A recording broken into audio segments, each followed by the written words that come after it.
Hello students, आज हम बात करेंगे 12th कॉमर्स के सब्जेक्ट अकाउंट्स की, जिसमें आज हमने एक न्यू चैप्टर स्टार्ट किया है, फंडामेंटल ऑफ पार्टनरशिप फर्म। ठीक है, जिसके कुछ बेसिक कंसेप्ट हमने प्रीवियस वीडियो में आपके साथ डिस्कस किए थे।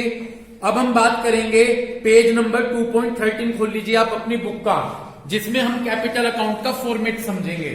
ठीक है ना, तो आप अपनी बुक का पेज नंबर 2.13 पेज ओपन कर लीजिए। कर लिया? देखिएगा, यदि हम बात करते हैं, पहले यहां पर कैपिटल दो तरह की होंगी, फिक्स कैपिटल और फ्लक्चुएटिंग कैपिटल। ठीक है, जब हम बात करते हैं कैपिटल फिक्स होगी, आपको पेज नंबर 2.13 ही मिला हुआ होगा, मिल गया। 2.13 में फिक्स कैपिटल लिखा हुआ है। जब कैपिटल फिक्स होगी तो ये मानकर चलेंगे कि जो कैपिटल आज हमने बिजनेस में लगाई वो ही अगले साल भी और उससे आने वाले सालों में भी वो ही कैपिटल रहेगी, क्योंकि कैपिटल क्या होगी? फिक्स। और एट दैट टाइम आप वहां पर टू अकाउंट्स मेंटेन करेंगे, कैपिटल अकाउंट और करंट अकाउंट। ठीक है, पढ़िएगा फिक्स कैपिटल अकाउंट में। इस सिस्टम में original capital invested by the partner, जो ओरिजिनल कैपिटल इन्वेस्ट की पार्टनर ने, वो रिमेन कांस्टेंट, वो ही लगातार स्थिर रहेगी, वो ही कैपिटल रहेगी, unless additional capital is introduce. लेकिन जो आपने बिजनेस में कोई एडिशनल कैपिटल लगाई होगी या कैपिटल में से कोई ड्रॉइंग्स निकाली, ड्रॉइंग्स की होगी, यानी कैपिटल में से कोई पैसा निकाला होगा, वो ही आप कैपिटल अकाउंट में लेकर चलेंगे। सुन रहे हो? जब क्लियर हुई बात? जब कैपिटल फिक्स होगी तो जब आप कैपिटल अकाउंट बनाएंगे तो कैपिटल अकाउंट में जो कैपिटल आपने स्टार्टिंग में लगाई और उसके बाद अगर कोई एडिशनल कैपिटल आप लगा रहे या कोई कैपिटल में से पैसा निकाल रहे, वो ही कैपिटल अकाउंट के अंदर आप लेकर चलेंगे। इतनी बात क्लियर हो गई? इस बात को ध्यान में रखते हुए देखो, परफॉर्मा ऑफ कैपिटल अकाउंट लिखा हुआ है, when the capital are fix. मिल गया? ये किसका फॉर्मेट है? कैपिटल अकाउंट का, जब कैपिटल फिक्स होगी। देखिए, सबसे पहले बाय साइड में आप लिखेंगे बाय बैलेंस ब्रॉट डाउन। यहां पर एक बात, मेरी बात सुन लीजिए, जब भी कैपिटल अकाउंट बनाएंगे इस फंडामेंटल ऑफ पार्टनरशिप चैप्टर में, ये देखिएगा कि बिजनेस उन्होंने अभी स्टार्ट किया है या पहले से स्टार्ट किया हुआ है। यदि बिजनेस अभी स्टार्ट किया है तो जो ये बाय बैलेंस ब्रॉट डाउन लिखा है जी, इस बाय बैलेंस ब्रॉट डाउन के आगे डैश लिख के बैंक कोड लिख लो, बैंक या कैश, कुछ भी, बैंक या कैश, किसके आगे लिख लो? लिख लिया? समझ रहे हो मेरी बात? बैंक और कैश का तब यूज करेंगे जब बिजनेस इसी साल स्टार्ट हुआ है, और यदि पिछले साल से स्टार्ट हो रहा है तो उस बैलेंस को आगे लेकर आएंगे। तो जब आप कैपिटल अकाउंट बनाएंगे तो सबसे पहले क्या लिखेंगे? कैपिटल लिखेंगे। और कैपिटल को लिखने के दो तरीके हैं। पिछले साल से बिजनेस चल रहा है तो क्या लिखोगे? By balance brought down. और बिजनेस अभी शुरू हुआ है तो बाय बैंक। पहले बात क्लियर हो गई क्या? समझ गए? ठीक। उसके बाद जी, क्योंकि कैपिटल फिक्स है तो कैपिटल अकाउंट बनाएंगे, इसमें केवल कैपिटल में कैपिटल लिख दीजिएगा। इसके अलावा यदि आपने कोई साल में एडिशनल कैपिटल लगाई है तो देखो लिखा है बाय कैश और बैंक ब्रैकेट में एडिशनल कैपिटल। ओके, इसके बाद क्या करेंगे आप? इसके बाद डेबिट साइड में यदि कैपिटल में से कोई कैपिटल विड्रॉ कर ली गई साल के बीच में तो उसे डेबिट साइड में लिख दीजिएगा, टू कैश और बैंक ड्रॉइंग अगेंस्ट कैपिटल। समझ गए? समझ गए क्या? इतनी बात क्लियर हो गई? बल्कि आप एक काम करें, यहीं पर रोक दें, इसे रोककर पहले अगले पेज पर आए, फ्लक्चुएटिंग कैपिटल। जब आप फ्लक्चुएटिंग वाला केस क्लियर कर लेंगे तो ये तो ऑटोमेटिक क्लियर हो जाएगा। ओके, आ जाइए फ्लक्चुएटिंग। देखो, जब फ्लक्चुएटिंग कैपिटल होगी, सुनते रहना, ये तो फ्लक्चुएटिंग कैपिटल में कैपिटल घटती और बढ़ती रहेगी। ठीक है, फ्लक्चुएटिंग कैपिटल का मतलब जितनी कैपिटल आपने लगाई बिजनेस में वो क्या होती रहेगी? घटती और बढ़ती रहेगी। तो यदि क्वेश्चन में फ्लक्चुएटिंग कैपिटल दी गई है तो ओनली आप कैपिटल अकाउंट बनाएंगे। क्या बनाएंगे? Capital account. समझ गए? फॉर्मेट देखो फ्लक्चुएटिंग के अकॉर्डिंग। फ्लक्चुएटिंग के अकॉर्डिंग सबसे पहले जब आप कैपिटल अकाउंट बनाएंगे, पर्टिकुलर एबीसी मिल गया? सबसे पहले आप लिखेंगे बाय बैलेंस ब्रॉट डाउन। क्या लिखेंगे इसमें? वो तो लिखेंगे, क्या लिखेंगे इसमें? कैपिटल, पार्टनर्स की कैपिटल लिखेंगे। ये बात मैं शुरू से बताता रहा आपको कि जब कैपिटल अकाउंट बनाते हैं तो सबसे पहले पार्टनर्स की कैपिटल लिखेंगे बाय बैलेंस ब्रॉट डाउन, और वही डैश खींच के लिख लो बैंक और कैश। बैंक और कैश का यूज कब करोगे?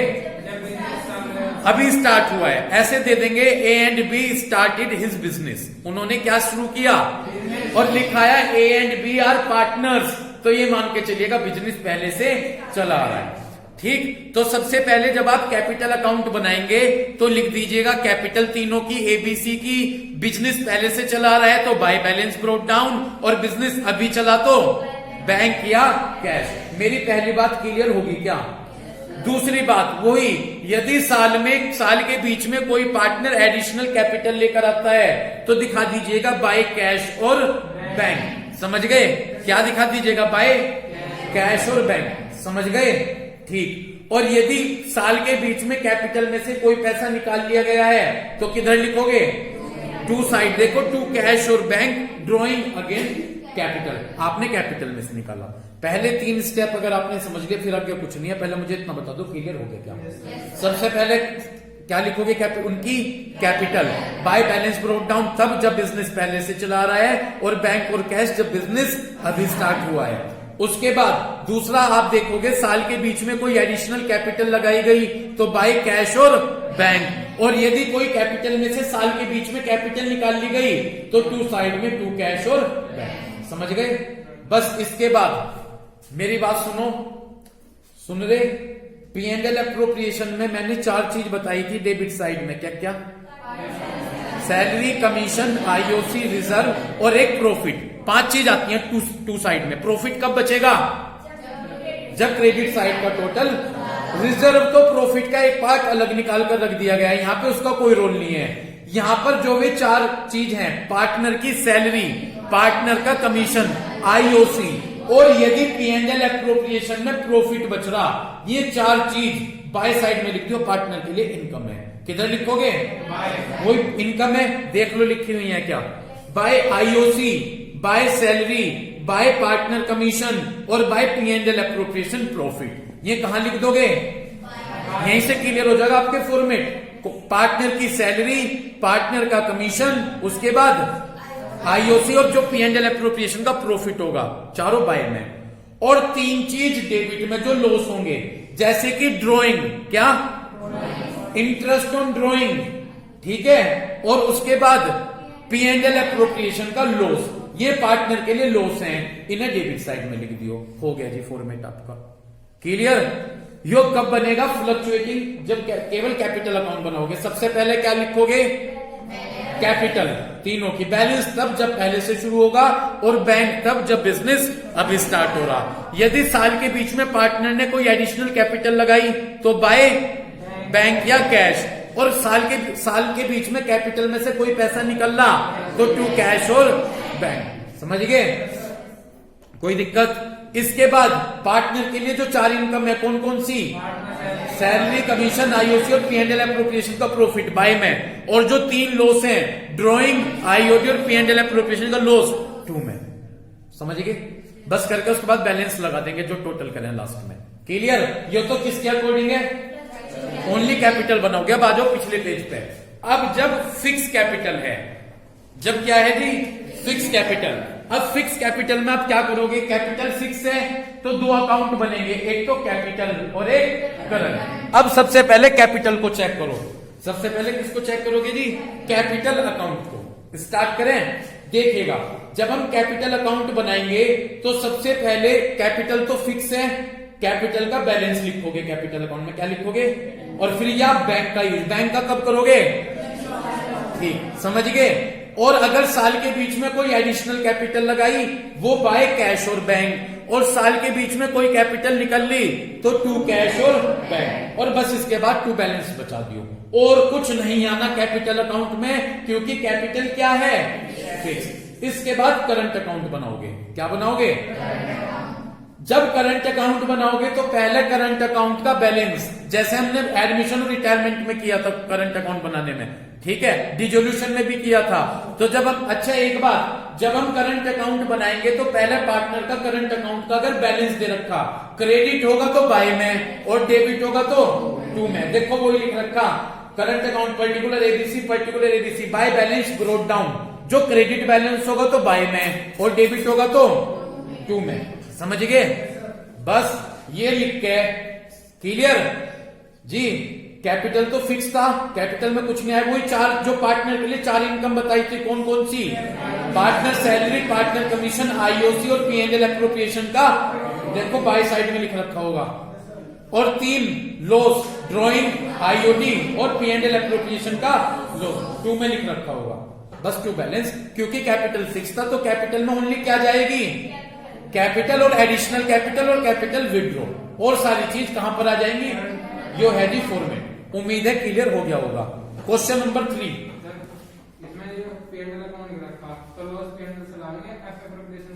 यो जो पीएनएल लिख रखा, तुम यहाँ पे पीएनएल एप्रोप्रिएशन लिखो। लॉस अगर पीएनएल बनाया तो पीएनएल से ले आइयो, और पीएनएल एप्रोप्रिएशन से होगा तो वहां से ले आइयो। उन्होंने वो कंडीशन दे रखी, समझ गए? क्योंकि तीन सर्टेन केस में आप क्या बनाओगे? पीएनएल। उस केस में अगर लॉस बचा तो वो यहाँ पे आएगा, ठीक है ना जी। वैसे तो आप पीएनएल एप्रोप्रिएशन में प्रॉफिट ही प्रॉफिट बचेगा, कहीं एक दो केस होगा लॉस तो इन्होंने पीएनएल दे रखा, मर्जी आपकी पीएनएल एप्रोप्रिएशन लिख दो, कोई दिक्कत नहीं है, ठीक है, कोई फर्क नहीं पड़ना उसमें आप पे। समझ गए? आ जाओ next question number 3, XYZ। Second अपने आप करना, थर्ड मैं करवा रहा हूं, सेकंड अपने आप अटेम्प्ट करना। सेकंड उससे भी आसान है, मैं थर्ड एक स्टेप ज्यादा ले लिया, ठीक है, इसलिए थर्ड करवा रहा। चलिए क्वेश्चन नंबर 3 पर फोकस कीजिए। XYZ तीन पार्टनर है फर्म में। पहले इस क्वेश्चन को करने से पहले एक बात समझ लो, सीधा आईओसी निकालना। क्या निकालना? जैसे मान लो मैं किसी को 5 लाख रुपीस दे रहा साल में, मुझे उस पर इंटरेस्ट निकालना, उसी तरह कैपिटल पे इंटरेस्ट निकालना। पढ़ो, XYZ तीन पार्टनर है एक फर्म में, उनकी कैपिटल कब दे रखी? 1 April. This is called opening capital. यदि किसी क्वेश्चन में आईओसी निकालना होता है वो किस पर निकालते हैं? ओपनिंग कैपिटल पर। तो ये 1 अप्रैल में दे रखी कैपिटल, एक्स की 5, वाई की 4 और जेड की 3 लाख। 1 जुलाई में उन्होंने इंट्रोड्यूस करी फर्दर कैपिटल। उन्होंने कितनी कैपिटल लगाई? फर्दर एडिशनल कैपिटल लगाई 1,80,000 और 50,000। समझ गए? तो उन्होंने साल के बीच में और एक्स्ट्रा कैपिटल लगाई। उसके बाद 1 फेब में वाई ने 15,000 रुपीज निकाल लिए अपनी कैपिटल में से, तो वाई ने पैसे विड्रॉ कर लिए। आईओसी का रेट 8% है, तो आपको आईओसी निकालनी। क्या निकालनी? स्टार्ट करूं भाई? देखिएगा मुझे ध्यान से, क्वेश्चन करते हैं। क्वेश्चन नंबर 3, सबसे पहले देखो मैं अपने हिसाब से इसे करूंगा।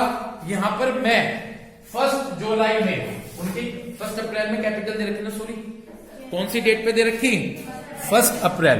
तो मुझे देखिएगा एक बार, मैंने यहां पर डेट लिखी 1 अप्रैल, ठीक, एक्स की, वाई की और जेड की कैपिटल दे रखी। एक्स की कितनी है देखते चलो। 1 अप्रैल में एक्स की 5, समझ भी रहे? ठीक, जाकर देखो बुक में वाई की 4 लाख है और जेड की 3 लाख। समझ गए? कोई दिक्कत? 1 जुलाई तो बन गई। 1 जुलाई में उन्होंने एडिशनल कैपिटल लगाई। क्या लगाई? यही तो कहा, एडिशनल का मतलब और कैपिटल लगाई, ठीक। एक्स ने कितनी एडिशनल लगाई? मिल गई 1 लाख। पहले थे 5 में 1 ऐड कर दो, कितने होंगे? यानी 1 जुलाई में एक्स की कैपिटल होगी 6 लाख। ओके, वाई ने कितने लगाए? 80 है ना। पहले 4 लाख थे, अब 80, तो 1 जुलाई में उसकी कैपिटल होगी 4,80,000। इतनी बात क्लियर? ठीक। जेड ने कितने लगाए एडिशनल?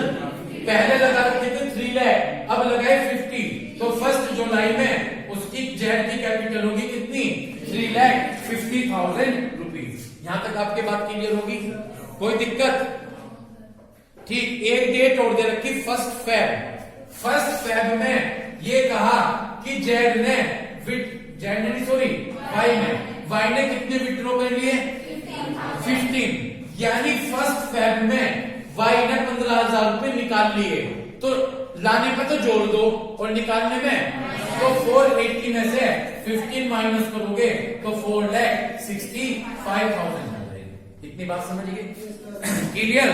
अब बस आपको इंटरेस्ट निकालना। क्या निकालना? आईओसी कैलकुलेट करना।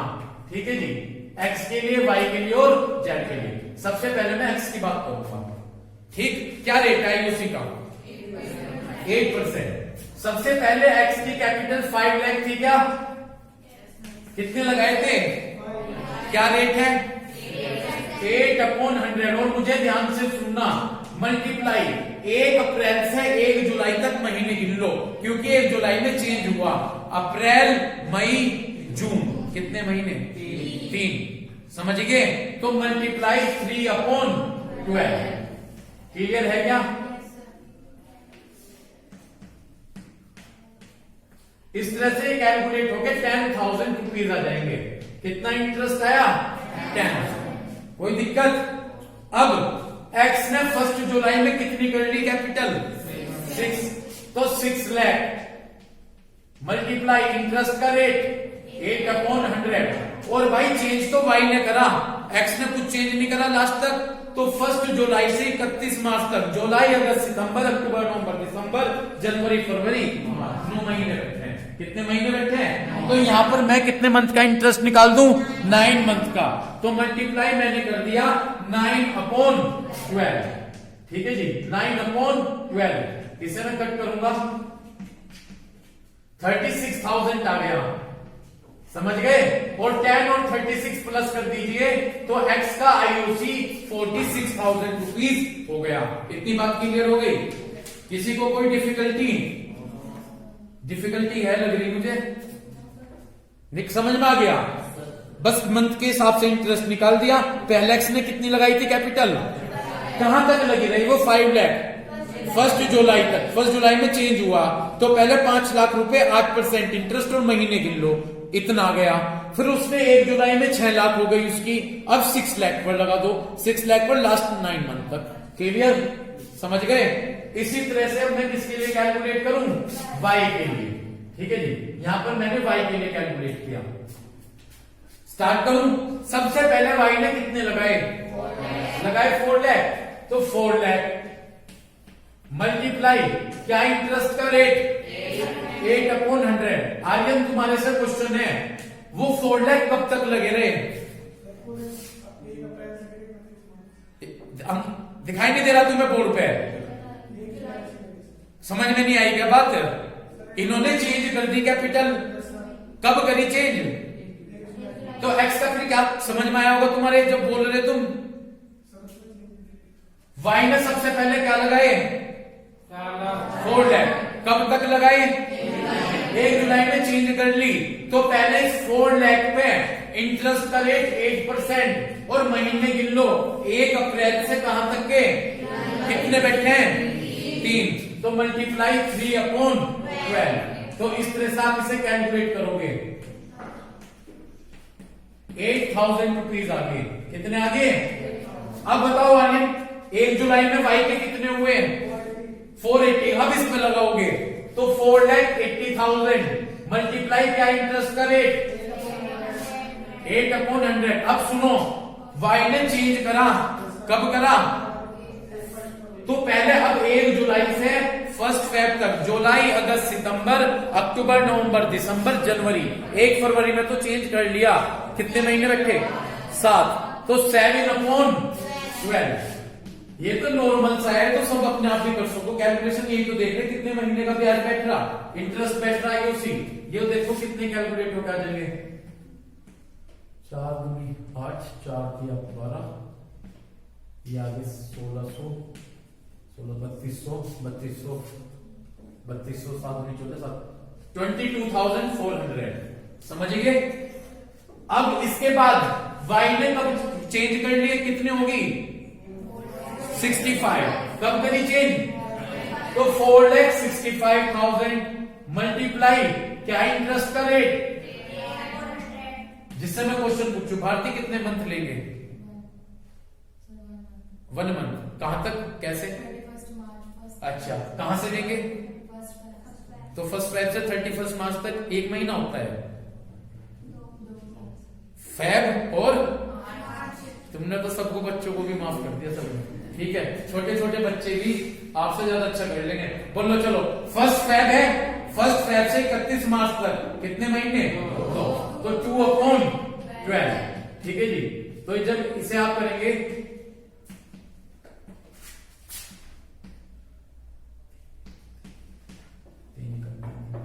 1550, 1550 3100, 6200 आ गए। कितने आ गए?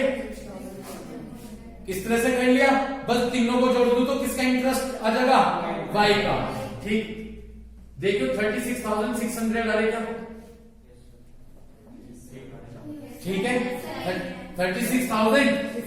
अब जेड, राहुल कहा जेड के लिए बोलियो किस तरह से लेंगे? सबसे पहले जेड में कितने लगाए? कितने लगाए? 3 लाख। क्या इंटरेस्ट का रेट? 8%। कोई और ना बोल जाइए आसपास। 8/100 मल्टीप्लाई कितने महीने लूं? 3 महीने। कहां से कहां तक? जुलाई तक। 3/12। चलो ये भी कैलकुलेट करेंगे। फिर बोलो अब कितने लेंगे? 350 जुलाई में। 350 मल्टीप्लाई क्या इंटरेस्ट का रेट? 8/1 महीने 9, क्योंकि जेड ने जब तक कुछ चेंज, तो 1 जुलाई से 31 मार्च तक कितने महीने? 9। बैठ जाइए 9/12, ठीक है जी। आगे कितने? 6000। ये तो 6000 आ गए, ओके। यहाँ पे 4 के 12, 3 के 9, 3500, 35 8 बटे 40 कितने? 50 21, ठीक है। 21,000। तो इस तरह से 27 आ गए। मुझे लगता है बहुत आसान में मेरी गल है, बस महीने गिनकर क्या निकालना है? इंटरेस्ट ऑन कैपिटल निकालना है। इतनी बात क्लियर हो गई, ठीक है जी। इसके बाद मूव करो। सेकंड क्वेश्चन ऐसे मैं आपको समझा रहा, क्योंकि टाइम नहीं है, फिर वो रह जाएगा आगे, फिर कल से कराएंगे। सेकंड क्वेश्चन पढ़ो क्या है। गिरीश और सतीश 2 पार्टनर हैं एक फर्म में। कौन कौन है 2 पार्टनर? गिरीश और सतीश 2 पार्टनर्स हैं फर्म में। उनकी कैपिटल दे रखी है 1 अप्रैल 2018 में 5,60,000 और 4,75,000। ये उनकी ओपनिंग कैपिटल है। क्या है जी? ठीक। 1 अगस्त में उन्होंने डिसाइड किया कि वो अपनी दोनों कैपिटल 5 लाख रुपीज कर देंगे, ठीक है। तो कब चेंज की उन्होंने अपनी कैपिटल? 1 अगस्त में। तो देखो 1 अप्रैल में तो उनकी कैपिटल है 560 और 475, ठीक। उन्होंने चेंज कर दी 1 अगस्त में, दोनों की कैपिटल कितनी हो गई? 5 लाख और 5 लाख, सही है। इधर देखो एक बार, 1 अप्रैल में तो गिरीश की कितनी है? 560 और उसकी कितनी है सतीश की? 475। और 1 अगस्त में दोनों ने अपनी कर ली 5 लाख रुपीज, गिरीश की भी और सतीश की भी। अब आपको क्या करना भाई? पहले तो 560 पे कितने परसेंट आईओसी दे रखा? 6%। 560 मल्टीप्लाई 6/100 और महीने अप्रैल, मई, जून, जुलाई 4 महीने मल्टीप्लाई 4/12। यहां पर फिर उसने 5 लाख कर ली, तो 5 लाख मल्टीप्लाई 6/100 और बाकी 8 महीने 8/12। इस तरह से किसका इंटरेस्ट आ जाएगा? गिरीश। और इसी तरह से आप कैलकुलेट करके किसका निकाल लीजिएगा? सतीश का। तो बस इस क्वेश्चन में आपको इस तरह से, अब सतीश के लिए कैसे करेंगे? क्या सतीश के लिए पहले कितनी लूं? पहले यस सारी पहले कितनी लेंगे? सतीश की। हाँ पहले तो 475 मल्टीप्लाई 6/100 और मल्टीप्लाई 4/12, समझ गए। और फिर 5 लाख मल्टीप्लाई 6/100 मल्टीप्लाई 8/, तुम ठीक नहीं पढ़ रहे भाई, बैठ जाओ, तुम्हारी कंसंट्रेशन नहीं है भाई, ठीक है ना? ठीक नहीं पढ़ रहे, क्लियर है भाई? इस तरह से क्या निकाल निकाल दोगे, इसलिए आईओसी कैलकुलेट कर दोगे। बस ठीक है भाई। तो बस आज हम इस वीडियो में यहीं तक डिस्कस करेंगे। तो इस तरह से आप क्वेश्चन नंबर 3 को देख सकते हैं कि हमने किस तरह से आईओसी कैलकुलेट किया। इसी बेस पर आप क्वेश्चन नंबर 2 को सोल्व कर लीजिएगा। Thank you.